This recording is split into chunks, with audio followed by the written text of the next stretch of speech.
numit. Ikaw mo yan. Koiba chali. Sa burger. Yaoshang nungai bro. Nungai te. Kaya no, abiso. Anam to tayo bide. Em sa Thoubal phangdaba. Sini. Magpupal na kita. Mali ko na. Abi mati mo mo yaw de. Ang masita to ise. Wait now. Yaw na to ise.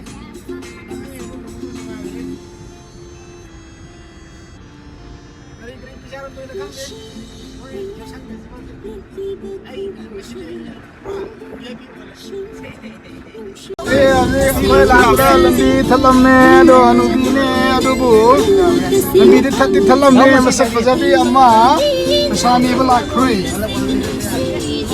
oh khamre koi oh koi khame chale koi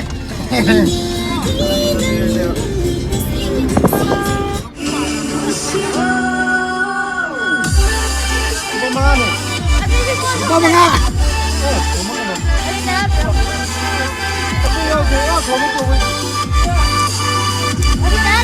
Ito pangalan mo Adre.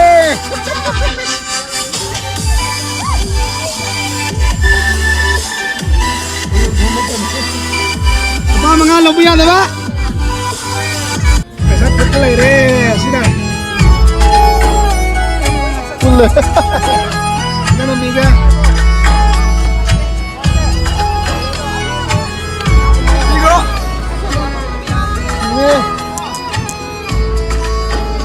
Pule.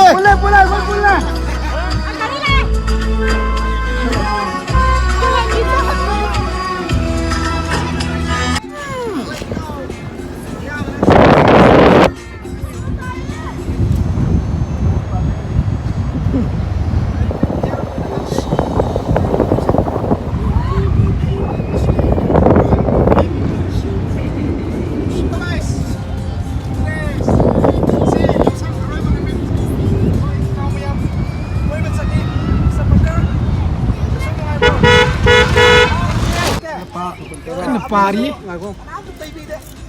jangan kaya pilih no. Napakan sakan pari.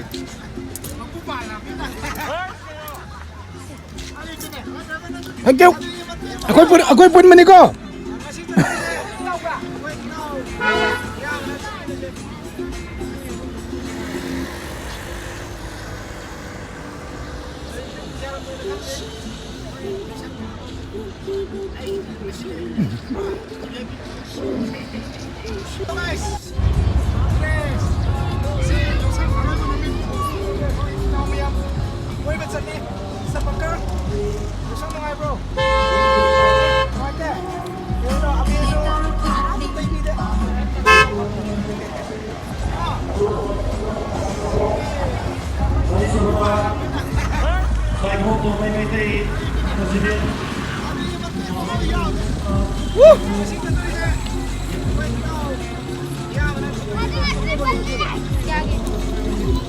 Aku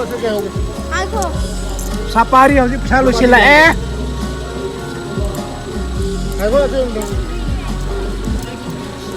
Aku ni. Saya tiba di mana? Jano. Punga. Naura lor pigra.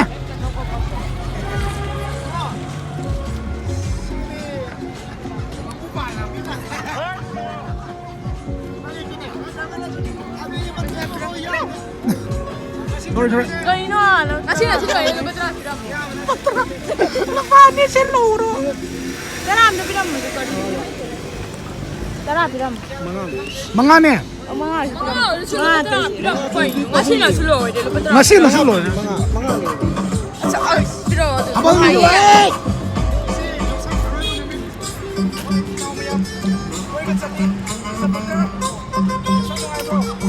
Saya nu sih. Kau lihat yang saya. Kayak saya pak. Cara.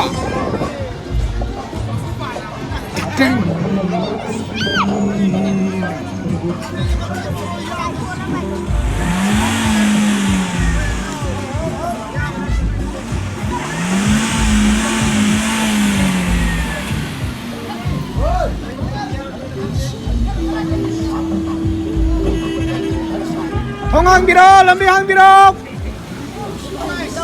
Dan. Kidre na.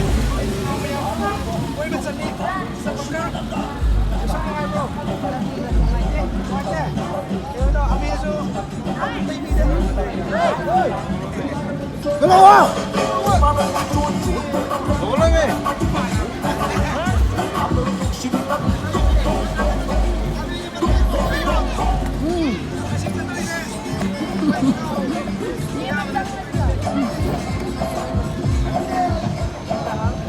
Let's go. Lupa mangane. Lupa mangase Laura. Ako'y pun mana ko? Dari, black suit ya.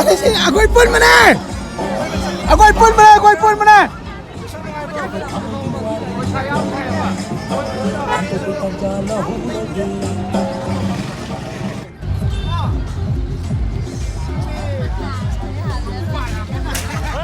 Macam mana? Lah, sunda.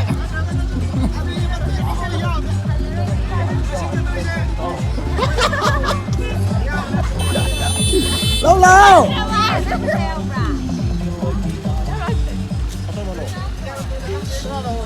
Tara lo.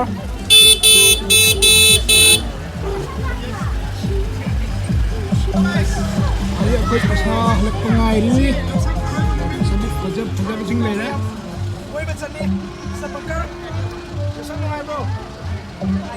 Mate. Kalau habis tu aku baby deh. Tu. Kayo. Bakal mesti menekan gre.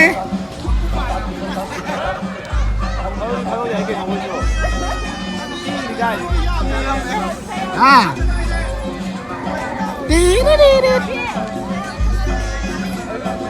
Hey. Oje, orang thaban Thoubal.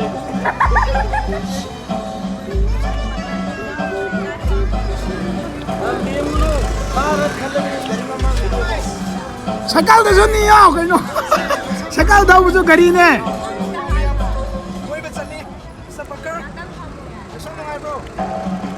Aish, amma ni hom cepat cina. Toh, pigra. Tahu.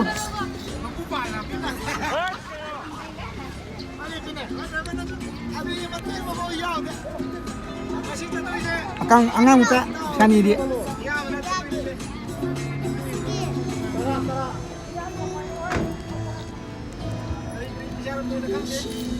Sa trôi bây giờ thu nó lôi ấy, nhà mình đó nè.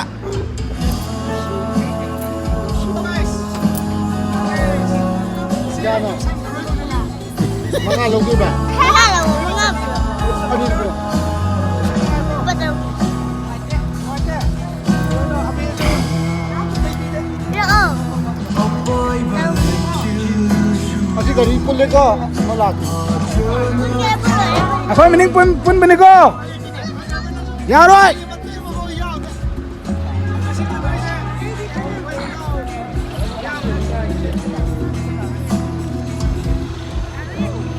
Ash. Oi. Hey. Pula.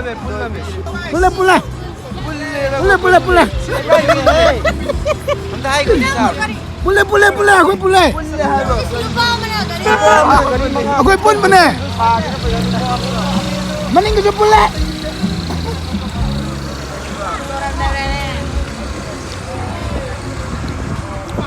Ada Yaoshang aroiba ni.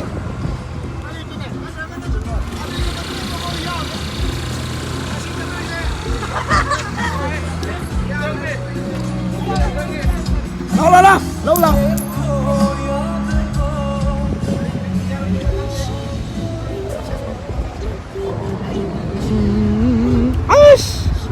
Pamang kepisatan mesin ni sih.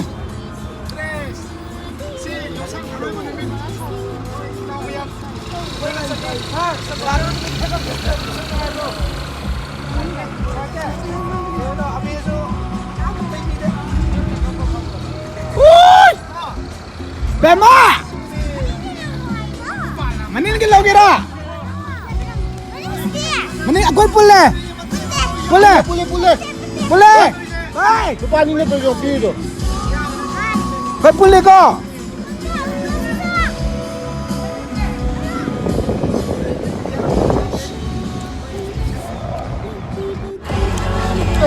Empat terlalu tu dah. Ya, asal bagai ikut lau balik. Dalam. Mi Kau mana juga kau? Kau mana?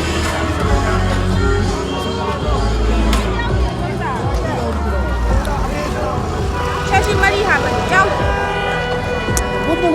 Pun mereka aku pun. Thì Yaoshang kau mana lagi boleh kaya?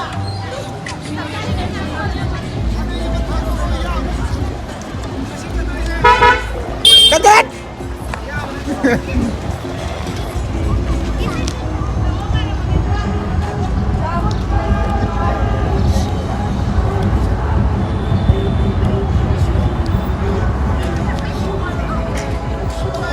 Lupa amat ya. Lupa amat lo. Lupa amat. Kundoy pira mo. Ah. Kundoy pira. Ako taman gina haba. Ano ini? Dah pilih kamu kun pion mo hai. Aku boleh. Tidak. Lau rai sepiro. Woi lau rai tu bakun piro. Aku boleh. Kun piro mo. Si ai si ai wei. Aye. Very clever.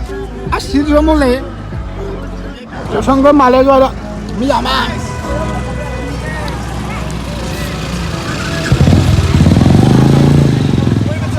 Dami sana mo. Kadi ni. Masuk mo. Ani ya wina.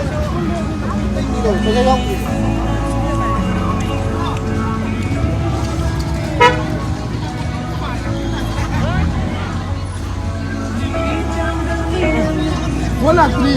Ini boleh.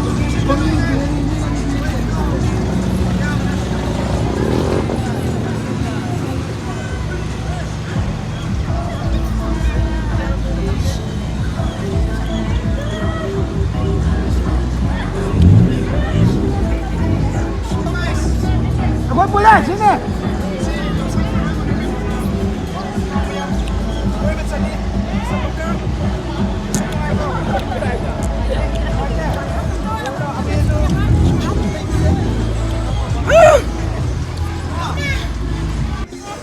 Lah sini mau je.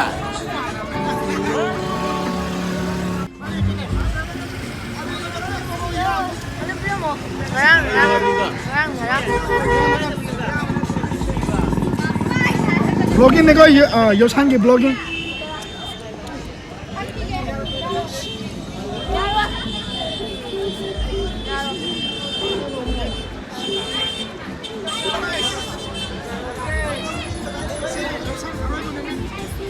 Ya, cium dia bro.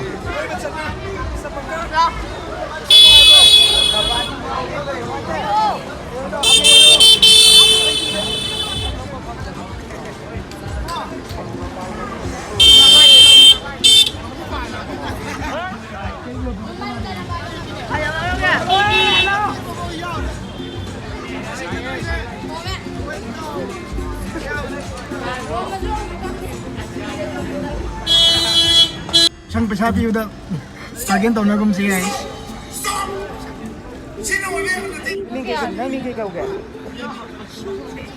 Teselo.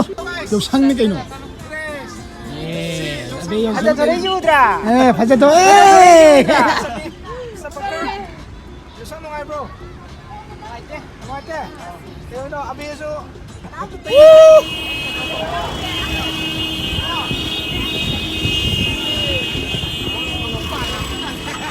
Teguk. Tam đồ ê.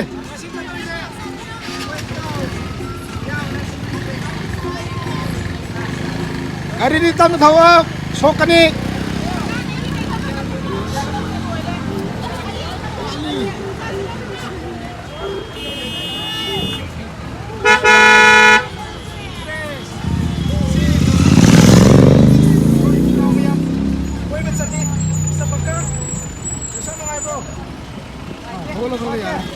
Kaya no, abiso. Baby de.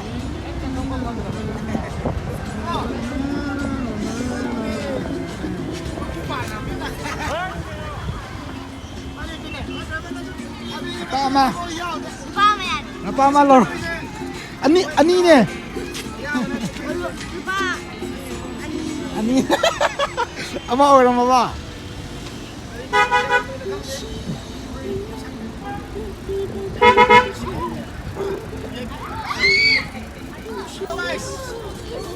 Lupa ama se loro.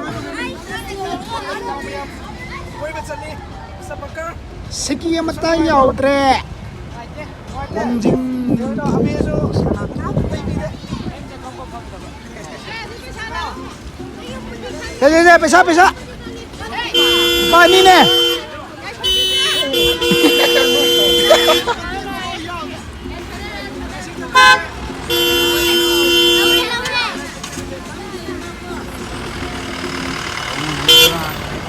Si benih.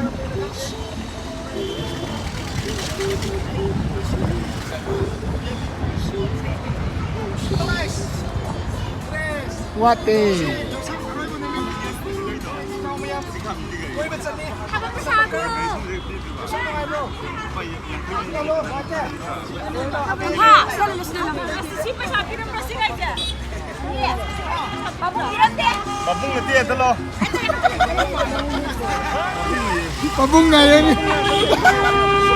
Abi tayo mo pabungay. Babung na kilo me. Mane? Lo. Naman na pabukiran mo yan eh. Kaya gino. Habang bumami ka ba? Ito ko lang kasi sila eh. Ito ko lang kasi sila eh. Kaya madinang naman hati. Tinggal tayo. Koiba chani. Sa pagka. Gusto mo nga bro? Okay, party hauzik. Wate. Kaya no, abiso. Abi tayo na ba? Loy kumkre.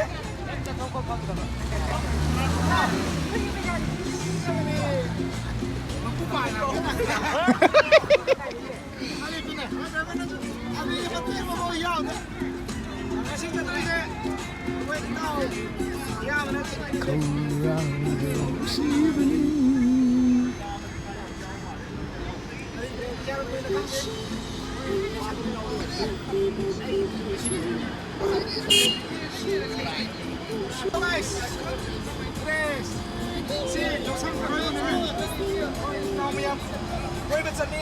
Sa pagka. Gusto mo nga bro? Suruh sila rin. Wate. Kaya no, abiso. Baby de.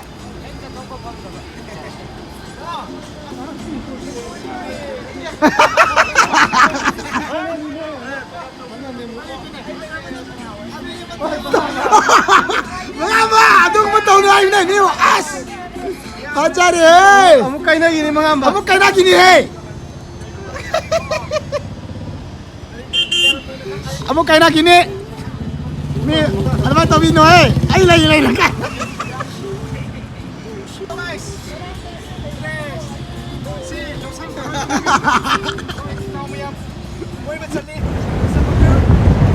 Halo.